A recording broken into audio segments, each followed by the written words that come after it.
In a bid to promote Marathi as the official language of Goa, the Marathi Rajya Bhasha Nirdharan Samiti Kapem Taluka organized a Matru Shakti gathering at Sarvodaya Education Society High School.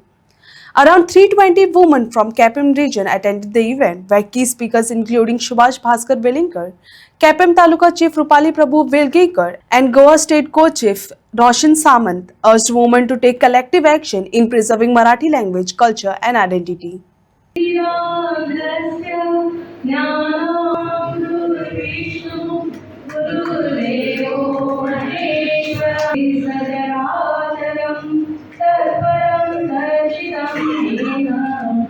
Konkani शिकत होती 314 आणि मराठी किती मुलं शिकत होती 73,827 मुलं ही मराठी शिकत होती.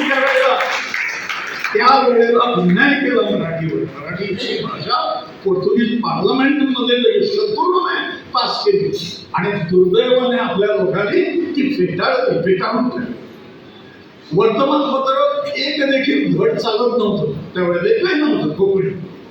मराठी 5 वर्तमानपत्र त्यावेळेला होती आणि बाहेरून केसरी, मराठा वगैरे ही जी यायची ते नवशक्ती ही सगळी वर्तमानपत्र 12 वर्तमानपत्र बाहेरून यायची त्यावेळेला 1987 झाली.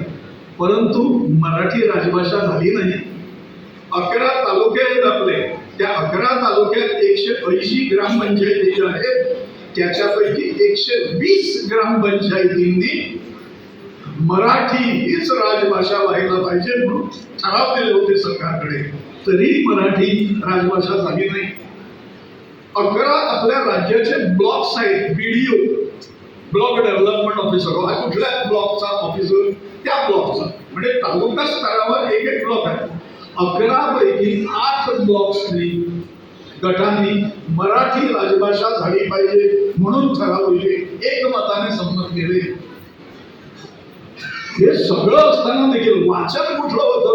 सेंट्रल लायब्ररी म्हणून सरकारची जी पणजीला आहे अधिकृत मान्यता प्राप्त त्या लायब्ररीमध्ये पुस्तकं वाचण्याची जी हे आहे, कोकणी किती पुस्तकं वाचली जात होते त्यावेळेला एका विशिष्ट काळात त्याच्या 13 पटीने अधिक पुस्तकं ही मराठीतून वाचली जात होती.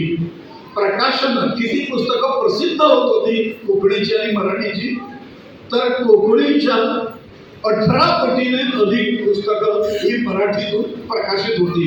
या सगळ्या बाजू सगळे निकष परिपूर्णपणे मराठी पूर्ण करत असताना देखील पंडित जवाहरलाल नेहरूंना नको त्यांनी एकदा मध्येच राजभाषा कायदा करण्यापूर्वी 1900 साधारणपणे मिळते जाण्यापूर्वी 1 वर्षभर आधी 1963 मध्ये कधीतरी त्यांनी असं सांगितलं गोव्याची भाषा ही कोकणी आहे आणि त्यामुळे कोकणीतून सगळा व्यवहार झाला पाहिजे. आणि लक्षात ठेवा पहिलं वर्ष जे आपल्याला पोर्तुगीज गेल्यानंतर त्या पहिल्या वर्षात आपल्याकडे लोकशाही नव्हती, लष्करी सत्ता होती. पहिल्या 1-1.5 वर्ष लेफ्टनंट जनरल KP कॅन्डेट नावाचे गुरुवस्थ आपले गव्हर्नर होते. तेच सगळा राज्यकारभार चालवायचे. त्यांनी 2 नियम काढलेले सचिवालयात उपलब्ध आहेत. ते जवाहरलाल नेहरूंच्या सूचनेनुसार काढले. त्यांनी एक सर्क्युलर काढला की सगळ्या मराठीतून चालणाऱ्या शाळा ज्या आहेत आणि पोर्तुगीज मधून चालणाऱ्या शाळा आहेत त्या कोकणी केल्या पाहिजेत. हा एक सर्क्युलर KP कॅन्डेटने आपण मुक्त झाल्यानंतर काढला. दुसरा सर्क्युलर जो काढला तो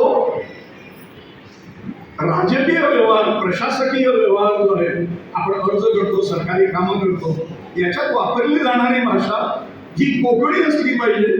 म्हणजे पोर्तुगीज आणि इंग्लिश या 2 भाषांना त्यांनी पुष्टी दिली. आणि नंतर असंतोष वाढायला लागला गोव्यातल्या लोकांमध्ये. म्हणून हे दोन्ही कायदे जे आहेत आदेश जे आहेत हे सरकारला मागे घ्यावे लागले असा इतिहास आहे. कोकणी शिक्षण आपल्याकडे गोवा मुक्त झाल्यानंतर आज 27 शाळा आहेत कोकणीच्या. राजभाषा कधी झाली? 1987 साली.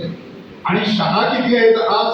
आणि शाळा बंद जरी पडायला लागल्या सरकारच्या निभळटपणामुळे आणि अकार्यक्षमतेमुळे, तरी देखील अजून 635 शाळा मराठीच्या शिल्लक राहिलेल्या